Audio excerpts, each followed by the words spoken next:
Trời ơi.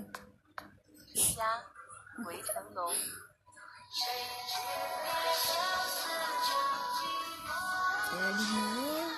Nó cạnh nữa.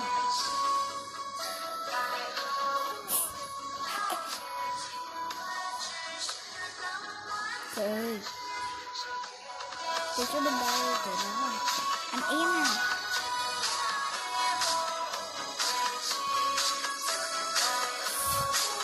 Ủa đừng giận nữa. Cười thiệt.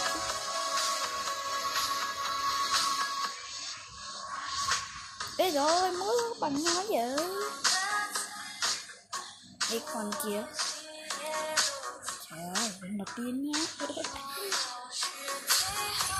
Vua nè.